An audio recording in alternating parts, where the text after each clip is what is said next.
KPB Kanhaiya प्रसाद YouTube channel को subscribe करें और सबसे पहले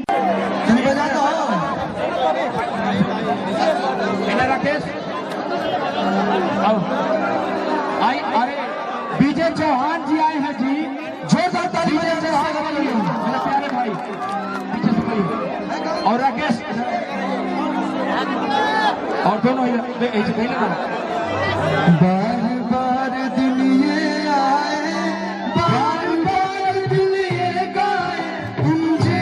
हजारों साल हट जाते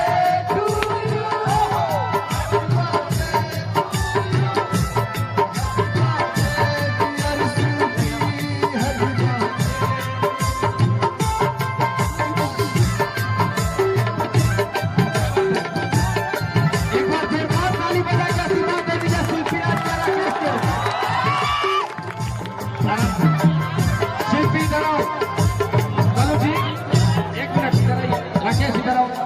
पोता पोती मत कर लो, पोता पोती मत आई पोता देख खाए वाला चीज आलू जी कभी देखिए एक जोरदार फोटो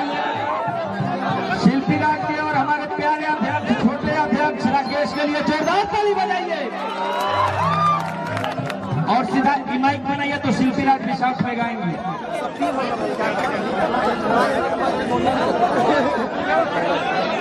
देवर बहुत डर लागे छलन से है गोले बड़ी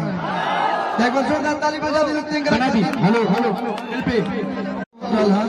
लेकिन भोजपुरी में पहली बार हम 2.0 लेके आवत नहीं है जी ना देबू काय पत्थर को का आप लोग को बेहद पसंद है पूरा एकदम डीजे स्टाइल में लेकिन आई होली के बाहर चलता देखो देवर अपने भौजी से कहा था कि भौजी हो ए भौजी का है फागुन नहीं भावता हमरा का नाम रहत नहीं कि अरे निकला हरिया सो देवरे के रंग से सब ये जानला कि हमर नाम अरविंद है लेकिन केहू अरविंद ना कहला कहलू भैया तभी कहते से हाथी चुकी लग आवत नहीं गली में उड़ है तो कलिया है कि लुटला हरिया सो अरे कलुए के रंग से देवरू हो बड़ी प्यार से गाना के शिल्पी राज जी गोले बने जो उनके जो उपस्थित भी बनी आज उनका जन्मदिन भी है तो जन्मदिन की ढेर सारा शुभकामनाएं। देखा हेने भसुर की संख्या ज्यादा ना लेकिन हमारे देवरे हो सकता है।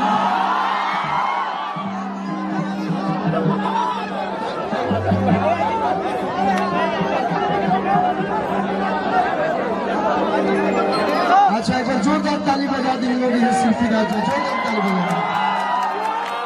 हाल फिलहाल में जितना गाना वो लोग सुनते नहीं लोग चाहे मोनी हो हम डाल के दर्द से भाभी जी साड़ी सरिया लीजिए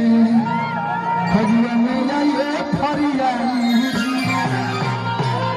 जन्मदिन खातिर बक्सर जिले से जोरदार ताली बजा दो हाई ताली बर्थडे गिफ्ट हो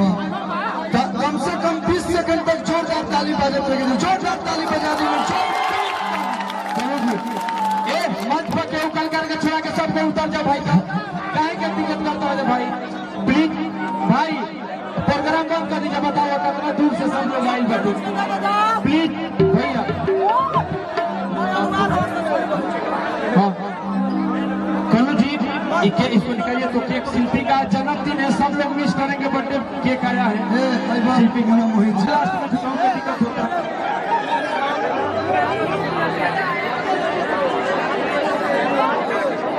फोटो खींचा है अरे हिका तो नीचे में जाना तो ऊपर का है सब बक्सर जिला का है बक्सर जिला के हाथा होई देही में बात कबार जन्मदिन के ढेर सारी शुभकामनाएं, बड़ी खुशी की बात बा।